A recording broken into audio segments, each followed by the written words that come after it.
Hello, everyone. Welcome to another episode of the Gooners podcast.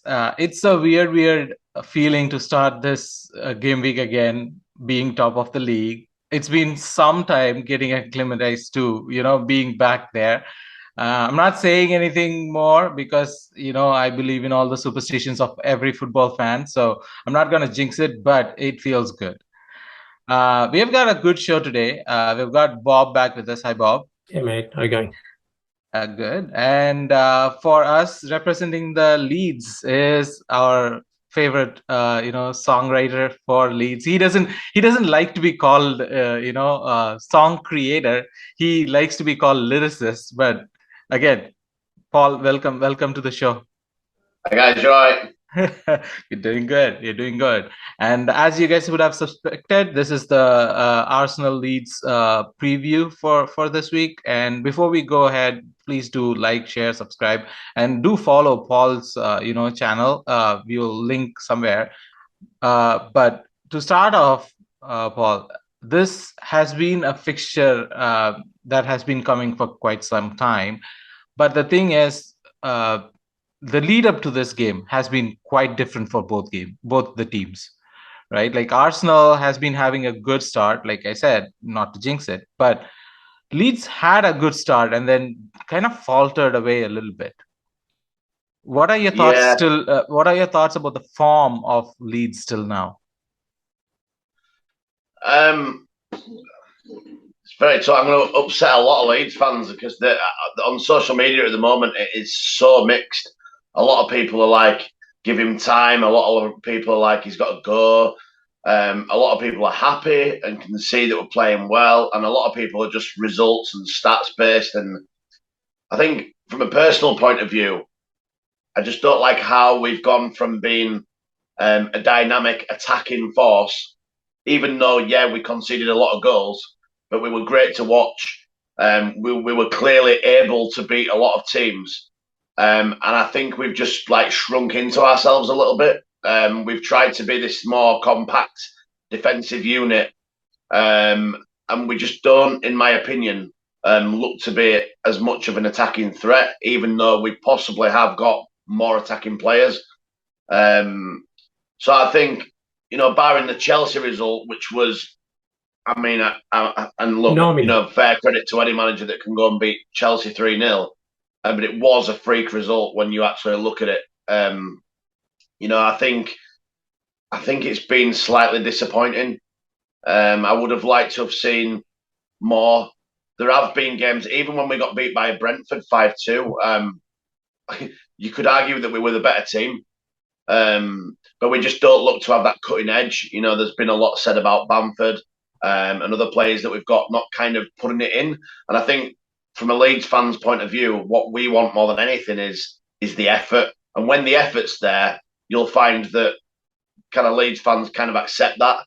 But yeah, I'd say it's been a little bit underwhelming. I think that's the word I would use.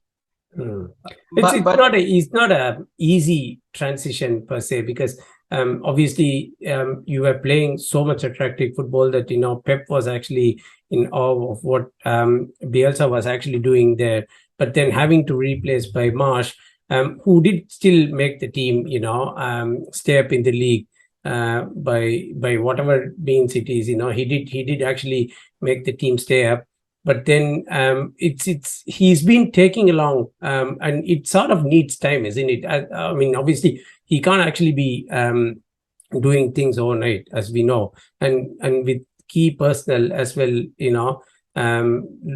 going down during the summer. I'm going to be talking about with Rafinha. Obviously.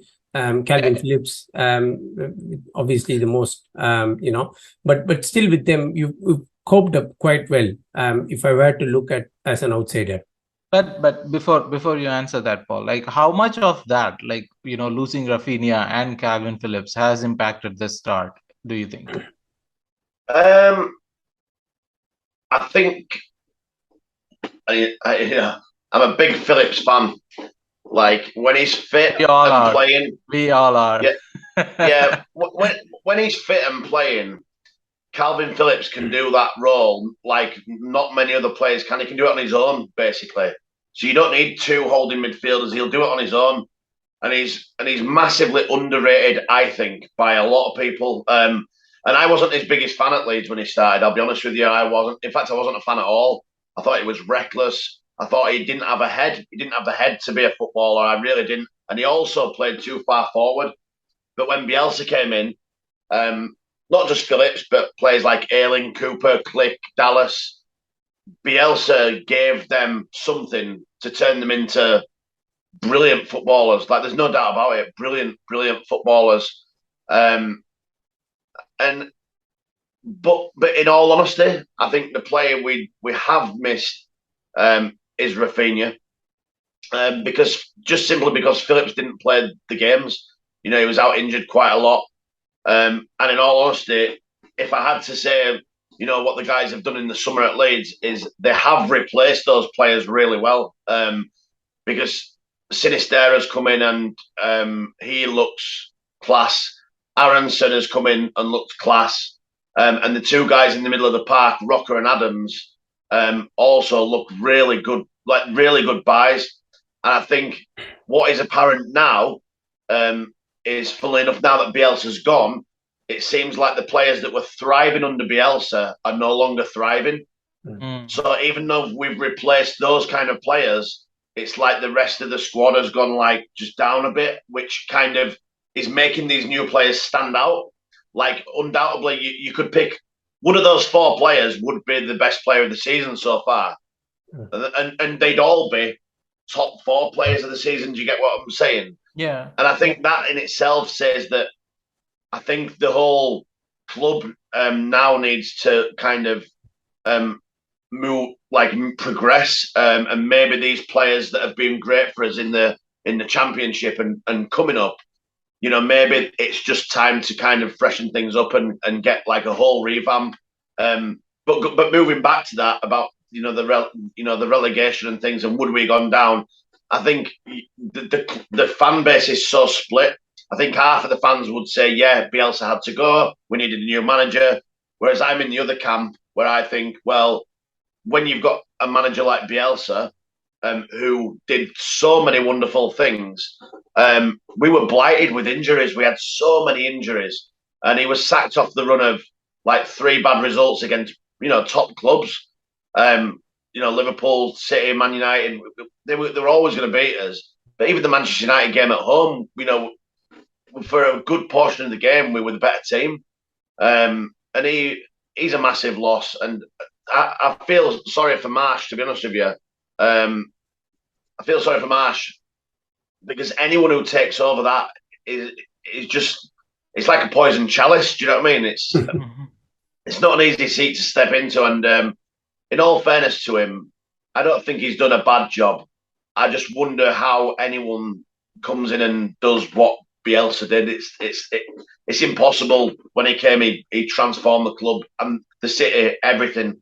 And I think it's hard to kind of get that buzz back in the side. He was making, as I said, these players like Cooper, Ayling, Dallas, Click. He turned them into world beaters. Do you know what I mean? He did. And that's not anything other than his coaching ability, And I don't think, I'm not just saying Jesse Marsch, I'm saying I don't think there's many managers in the world that could bring that out of these players, and he did. And I really think that's what we're lacking. But in that vein, like if I have to put you in a spot, like in one word, like because you were talking about doing this rebuild and stuff, right? Do you think Jesse Marsch is the person who would possibly be able to do this complete rebuild? Like, because a manager is the face for the rebuild. Like for our team, we saw. No. And honestly, I don't mean that. No slate on Jesse Marsch. I actually I like how he's very Bielsa-like and how he's stubborn. He's got his way of working. He likes to play this narrow formation that for him suits him, but it doesn't suit us. Mm-hmm. It's like we're inviting teams to come and beat us. We've got wingers that are playing narrow. It's all on top of everything, and it doesn't suit the Premier League. And when he first came, before we'd even kicked a ball under Marsch, that was noted by a lot of fans. He'd already come out and said he wanted to play 4-2-2-2. And we were all like, that's not going to work, And don't get me wrong, it's probably made us more solid. Like in midfield, honestly, I wouldn't even. There's no slate. I think Adams and Rocco, honestly, have been two of the signings of the summer from any club. Genuinely mean that. And Sinisterra, at the snip we got him, I mean, he's a better player than Anthony at Manchester United, and you can quote that anywhere. He really is. He's a brilliant player. He's going to go a long way. But you can tell these players as well, they've come to Leeds as a stepping stone. It's like Rafinha. It's the same thing. The club are buying these players to profit from. And that's a bit sad. I don't think it's building for the future. I think it's building for profit. That's the thing that kind of worries people, I think. And they'd always be happy to stay up. And I think that's the problem right now. It doesn't feel like a club that's progressing. It feels like a club that's hanging in. And every year we can hang in is kind of they're happy with that. And I don't think that sits right with a lot of people. I mean, you've only got to look at the striker situation. In the summer, we were desperate for a striker and desperate for a left back.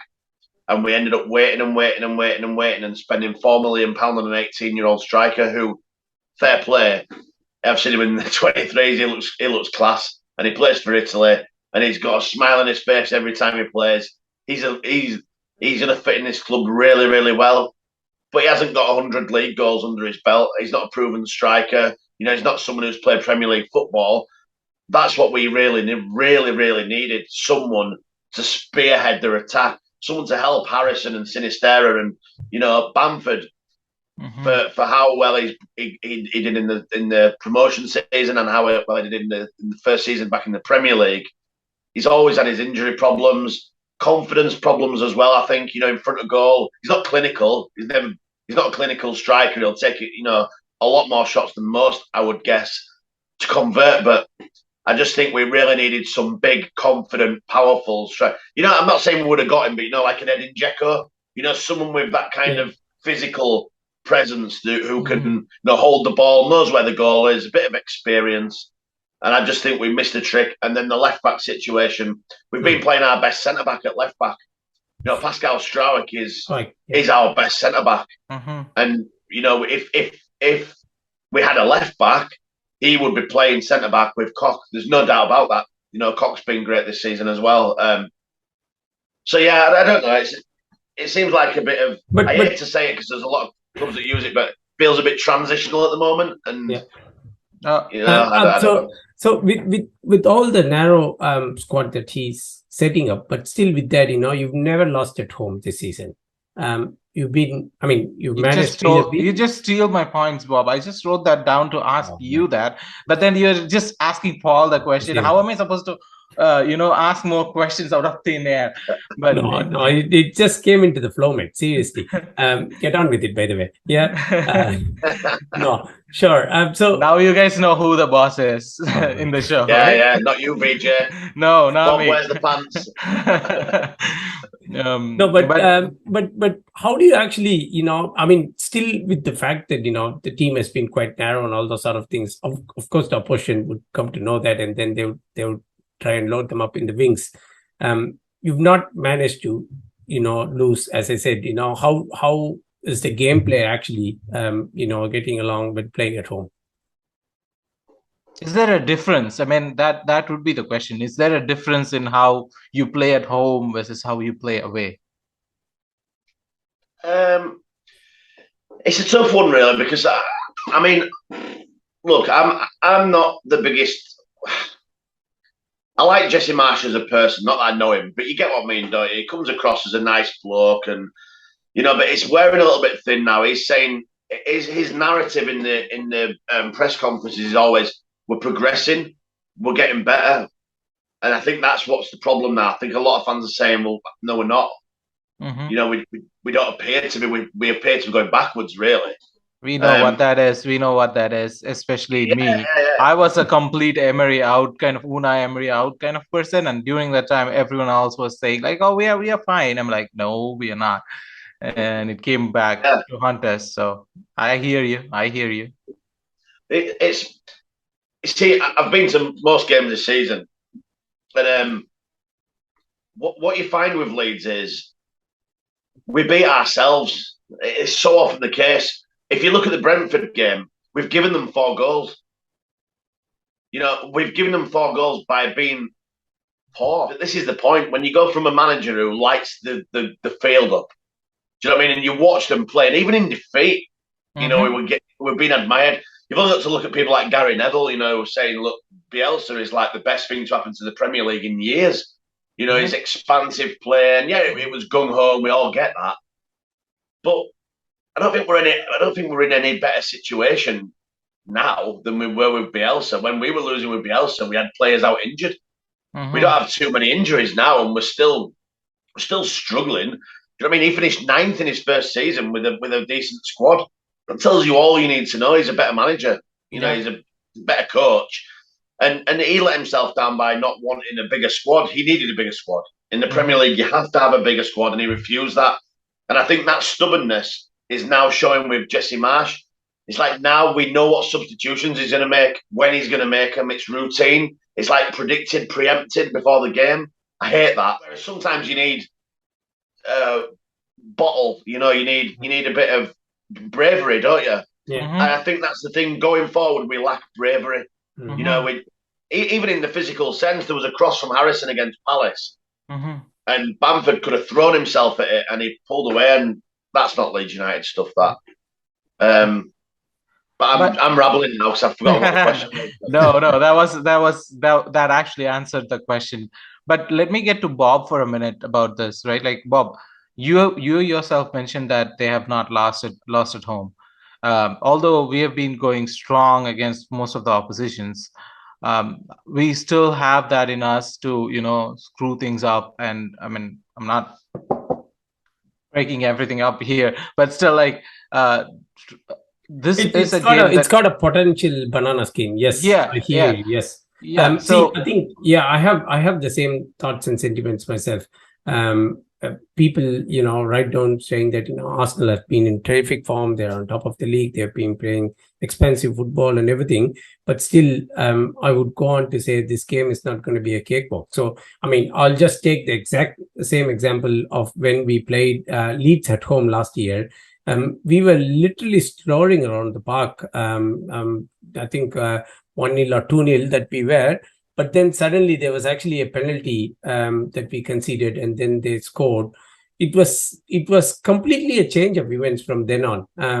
I think it was about the 70th minute or so, and for the next 20 minutes we were completely on the back foot. Although it was at home, it was almost an easy game. Leeds were 10 men. You know, Leeds were down to 10 men. Even with that, they showed the bravery that I've not seen in a team before in the past. So maybe that haunts me. See, if in case the same Leeds relapses, you know how things work with Arsenal, you know, especially when, you know, they're playing against Arsenal, people have the best of form, and, you know, suddenly they're all in God mode. Meslier will be doing excellent saves, sort of a thing, you know. To block I'm always worried about Meslier. He always saves a lot against us. Yeah, see, that's always there in the back of every Arsenal fan's mind. So I wouldn't write, you know, it's going to be a cakewalk and all those sort of things. But okay, let me put it this way: if I have to put a starting lineup in front of you, what would that be? And we know most of the team picks itself. Like, you know, the front three picks itself, the midfield picks itself. But it's the defense that I'm asking you questions about. Like, I still feel that, you know, Gabriel and Saliba would be there, the centre back pairing that we would have. Just similar to what we did against Liverpool, I feel we'll be placing Tomiyasu there in the left. Oh, really? Yeah, Why? I think so. The reason as to why, because he's going to be against Sinisterra on the other side, and it would be a good because obviously Tommy is more defensively stable, and then he can actually be he can nullify some of these attacks coming down, and which was exactly why he was put in a left back position against Liverpool, and I see that the same thing would continue in this game as well. So just like you said, the starting 11 picks itself, and then I would really put Tommy in as left back. We know that Jesus is back. There isn't any injury or anything, but just that he was given off day from training, and also now that he is back. So the rest of the team is pretty much going to be the same. Paul, just a quick roundup. What do you think would be the starting lineup? Is it predictable for you guys? For Leeds, yeah, it doesn't change much. Jesse, I think he's quite stubborn in that approach as well. But I think the team will probably be Melee in goal, Christensen right back, Koch and Cooper centre backs, with Strike at left back, and then you'll have Rocker and Adams in midfield, and then in front of those you'll have Harrison, Sinisterra, and Aronson. And then you'll have Bamford up front. I think it'll be, yeah. Not Rodrigo, no. Nah, I don't think so. Okay. I think because now Bamford needs to play. I think he's ready to start, and I don't see how he drops. I mean, a lot of people have slated Harrison lately. I don't see it. I think he works hard. I think he's a great player. I don't. You can't drop Aronson, and Sinisterra has to play. So yeah, I think Rodrigo will be the one who misses out. And to be fair, genuinely, no complaints really. There's not really many players in the side that could complain about being dropped. That's where we are at the moment. No one's pulling up trees. So I think that'll be the side. Yeah. Awesome. So, Paul, you were talking about the starting lineup from your end, but if I have to ask you this one, right? Like if you were to say these are going to be our strong points in the game, like these are going to be the players that's going to, if there is going to be a positive thing in the game from Leeds' point of view, who do you think would be able to make that impact? Like obviously Sinisterra, but anyone else do you see? Or well, I think the reason we have hope is because we're not the worst side in the league by any stretch of the imagination. I mean, we're not. We're organised. We are not easy to beat. Do you know what I mean? Even though we've conceded like 5 at Brentford, we did that. mm-hmm. Do you know what I mean? But I think the positive from our point of view is every team that's come to Ellen Road, apart from Chelsea, has sat back and tried to defend, and we've had to break them down, and that's where we struggle, actually breaking them down ourselves. Parking the bus and getting past the. It's horrible. Everton and Villa, Wolves. We've struggled with that. And I think because Arsenal will come and attack us, I think that'll just change the game totally. So I don't think we really know what Leeds we're going to see. But definitely, I mean, we have players that can hurt you, undoubtedly, and we have players that on the game can win the game for us. And we all know Arsenal. They've got the ability to be Leeds and beat themselves. We know that they might be top of the league now, but at some point that switch is going to go. And no disrespect, but no, totally. And you just know that you've got players in there. Like I look at your team and I think I really really like Saliba, and I like Gabriel, but Gabriel can give us a mistake. Xhaka can get sent off. These type not this season. With us, no, that's changed. No, the new Xhaka, no. Version 3.0 is different, mate. Sorry. We've reprogrammed him. Taken the red card off his head. but I think where we really could get at you, funnily enough, because you were talking about Tomiyasu, Sinisterra is a real player. I mean that. Like, there was a lot of talk in the summer about who we were going to get to replace Rafinha. And apparently, I don't know how true this is, but there are rumours going around that we've agreed a deal with Cody Gakpo from PSV. Yes. Now, when you're talking players, he is a world beater, that guy. Gakpo is incredible. But when we signed Sinisterra, it was compared to the deal for Anthony, at Manchester United, and how much they've paid for him and what we've paid, and we are laughing, literally laughing at them. He's brilliant. He's a great little player. He's scoring goals already for us. He's settled in really well, and I think it has the hallmarks of being a good game. I think it could be a goal fest. I really do. I don't think either team will sit back, because I don't think they'll be allowed to. I think we know we have to start getting points on the board, and we know that this is an opportunity. Weirdly, because Arsenal are going to attack, and so therefore we can. And I think it could be I think it could be end to end. It could be anything, honestly. I could see a Leeds win, an Arsenal win, a draw. I could see anything and wouldn't be surprised. It's one of them. Sometimes you see teams coming to Ellen Road and you know it's going to be a ball fest, a one-goal nick either there. This is one of them where I haven't got a clue. I look at the Chelsea game. They attacked us. They got it. They got hammered. Is it going to be the same thing? Is Marsch going to be brave and play Nonto or Geller or some of the other kids? We've got a lad in the 23s who's coming from West Ham, Perkins. Wow. Like a lot of fans saying, get him in, just let him play. When they're in that mood, he's scoring for England under 19s, he's scoring for the 23s. Sometimes I think you've just got to look at players and think, he's so confident, and he's knocking goals. Get him in, give him a go. That's how we gave our breaks to Saka and Martinelli. I agree. Seriously, we were in our bare bones, and back then, I think it was Freddie Ljungberg who just said, Saka, why don't you actually just come in? And that's it. It's just been going from step to step. But Bob, I'll hold you there for our side of things, as in Paul has been talking about who Leeds could rely on, or like Sinisterra and others. But from our side of things, we could have a lot of different players who could impact it. So from our side of things, who do you think are the players to look forward to?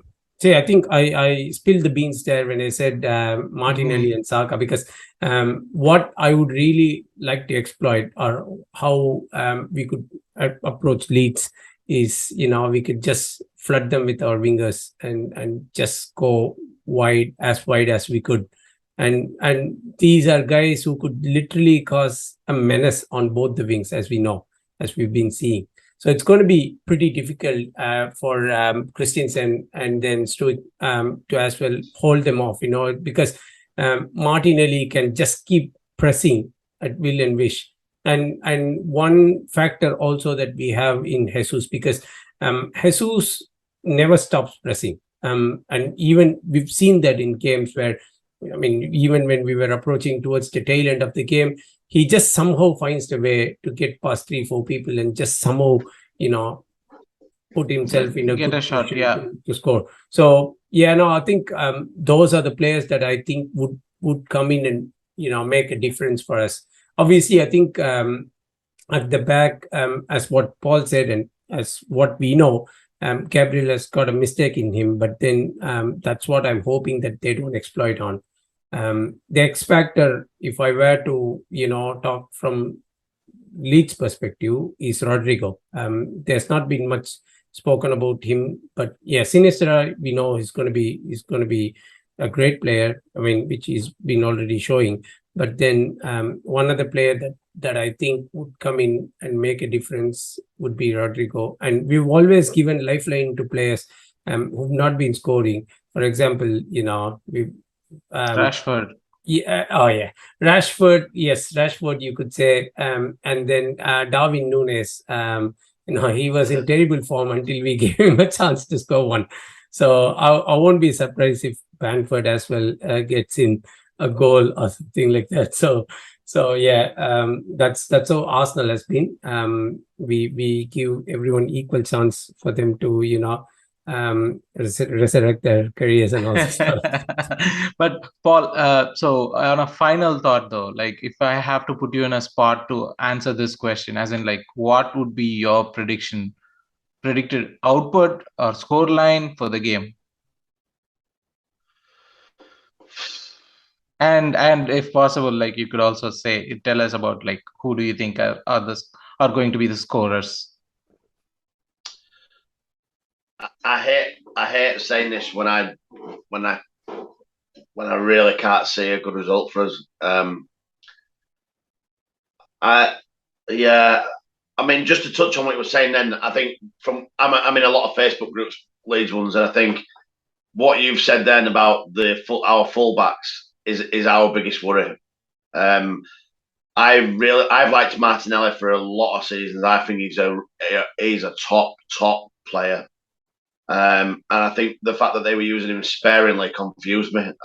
He needs to be like your number one player. But yeah, so him and Saka down the wings really worries me. I'm not too concerned about your midfield because I think in midfield we've looked really tidy. I think that'll be a good battle. Do you know what I mean? That could go either way again. But yeah, like Cooper up against Gabriel Jesus. I think there's definitely goals in it. I can see goals for both sides.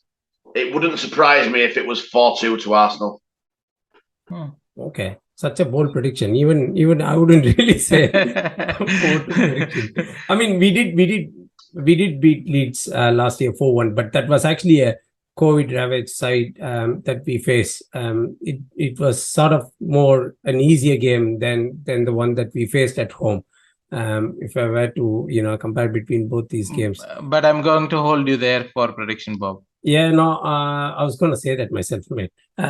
So prediction, I agree with Paul on the fact that both of the teams are going to concede for sure, because for some reasons I was quite I had a very clear thought that maybe we would be keeping a clean sheet against Liverpool. How bad was that? No way. Come on. Yeah, that was the worst of the predictions that I could have done. But then I'll try and get one better this time. So I feel we both teams will concede, but then we will go on to nick the game 1-2. I don't think it would be a goal scoring fest as much as what Paul has exaggerated. But then I think we would still go on to win the game, but it would be a 1-2 result. Awesome. There you hear. So I think that's where we would leave this, discussion. It's been amazing, Paul, having you in the show. Thank you so much for, joining in. PJ, what's your prediction? Do the predictions, mate. I don't do the predictions. I don't do predictions. I am the most superstitious fan that you could find. Okay, I do a lot of random shit because I believe in all those things, and this is one of the things. I don't do predictions. No. You've got to do one now. No. You've got to do one now. No. Wait, in fact, I was gonna ask you same way. Could you actually sing one of your songs that you've composed for the Leeds? That would be really lovely. I'll give you the chorus of my new one. So it's is this an exclusive? Could we label it an exclusive here? Yeah, totally. Yeah. It's just so it's for Liam Cooper, our captain, our hero. Been with us for 8 years, and I did this song. I'll send you the link to the song when it comes out. But yeah, it's very simply. It's do you know the song "Love Really Hurts Without You"? Mm-hmm. Yeah. So it's Cooper. Leeds aren't the same without you, and the crossfield balls that you do. You're the skipper, our captain. You lead through and through. Oh, Cooper. And that's all you get. Oh, that's awesome. That's awesome. Great stuff. Cheers, guys. Again, great having you here. Thanks for thanks for the conversation and the song. And for everyone, like all the listeners, please do go and follow Paul and his channel and support him. And Bob, thanks for joining in again. And it's been amazing, guys. Talk to you soon after the game. Thank you. Thanks, guys.